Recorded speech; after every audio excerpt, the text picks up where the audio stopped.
सांवरिया सेठ के रूप में स्वयं भगवान श्री कृष्ण हुंडी की रकम देने आए। यह कथा बहुत प्रसिद्ध है। एक बार जूनागढ़ के लोगों ने नरसिंह जी की बेइज्जती करने की सोची और कुछ लोगों ने कुछ संतों को नरसिंह जी के घर भेज दिया और द्वारका के किसी सेठ के ऊपर हुंडी लिखने के लिए बोला। नरसिंह जी के वहाँ कोई पहचान वाला ना होने पर भी सांवरिया सेठ कर नाम पर चिट्ठी लिखी। पहले तो नरसिंह जी ने मना करते हुए कहा कि मैं तो गरीब आदमी हूँ, मेरे पहचान का कोई सेठ नहीं है जो तुम्हें द्वारका में हुंडी दे देगा। पर सब साधु नहीं माने तो उन्होंने कागज़ लाकर 500 रुपये की हुंडी द्वारका में देने के लिए लिख दी और देने वाले का नाम सांवरिया सेठ लिख दिया। हुंडी एक तरह के उस समय आज के डिमांड ड्राफ्ट की तरह होती थी।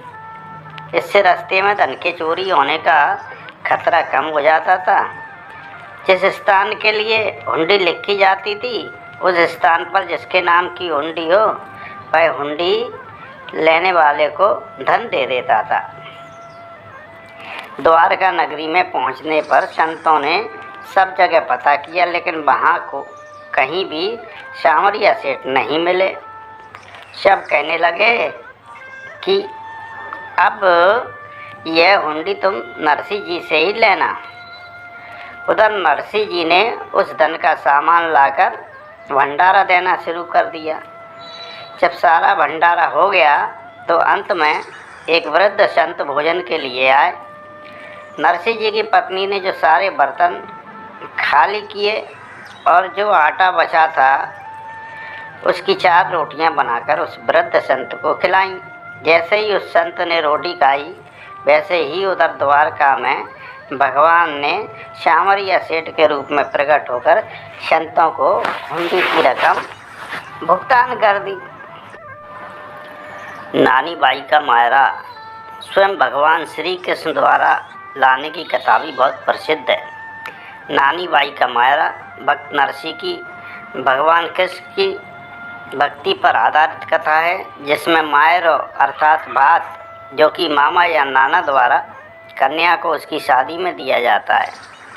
नरसिंह के पास कुछ भी धन नहीं होने के कारण उनकी भक्ति की शक्ति से वह भात स्वयं भगवान श्री कृष्ण लाते हैं। सुलोचना बाई नानी बाई की पुत्री थी। नानी बाई नरसिंह जी की पुत्री थी और सुलोचना बाई का विवाह जब तय हुआ था तब नानी बाई के ससुराल वालों ने यह सोचा कि नरसिंह एक गरीब व्यक्ति है तो वह शादी के लिए भात नहीं भर पाएगा। उनको लगा कि अगर वह साधुओं की टोली को लेकर पहुँचे तो उनकी बहुत बदनामी हो जाएगी। इसलिए उन्होंने एक बहुत लंबी सूची भात के सामान की बनाई और उस सूची में करोड़ों का सामान लिख दिया, जिससे कि नरसिंह उस सूची को देखकर खुद ही न आए। नरसिंह जी को निमंत्रण भेजा गया, साथ ही मायरा भरने की सूची भी भेजी गई, परंतु नरसिंह के पास केवल एक चीज़ थी, वह थी भगवान श्री कृष्ण की भक्ति। इसीलिए वे उन पर भरोसा करते हुए अपने संतों की टोली के साथ सुलोचना बाई को आशीर्वाद देने के लिए वहां पहुंच गए। उन्हें आता देख नानी बाई के ससुराल वाले भड़क गए और उनका अपमान करने लगे। अपने इस अपमान से नरसिंह जी बहुत ही दुखी हुए और रोते हुए भगवान श्री कृष्ण को याद करने लगे। नानी बाई भी अपने पिता के इस अपमान को बर्दाश्त नहीं कर पाई और आत्महत्या करने दौड़ पड़ी, परंतु श्री कृष्ण ने नानी बाई को रोक दिया और उससे कहा कि कल वह स्वयं नरसिंह के साथ मायरा भरने के लिए आएंगे।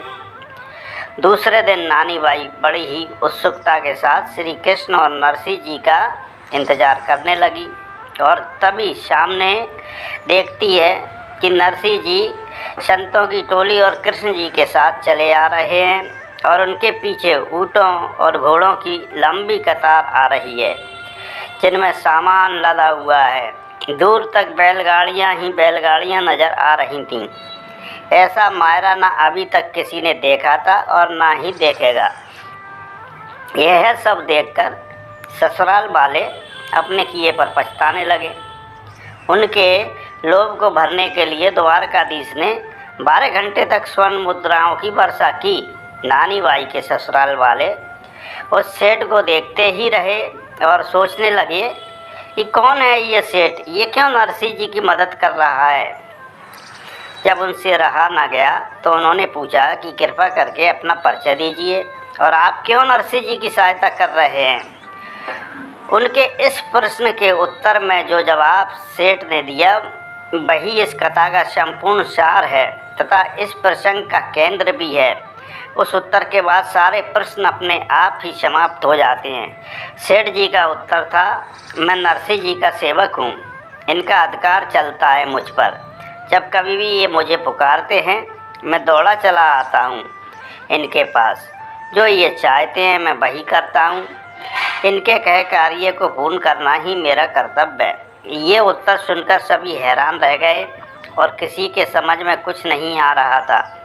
बस नानी बाई ही समझती थी कि उसके पिता की भक्ति के कारण ही श्री कृष्ण भगवान उनसे बंध गए हैं और उसका दुख अब देख नहीं पा रहे हैं, इसीलिए मायरा भरने के लिए स्वयं ही आ गए हैं। इससे यही साबित होता है कि भगवान केवल अपने भक्तों के ही बस में होते हैं।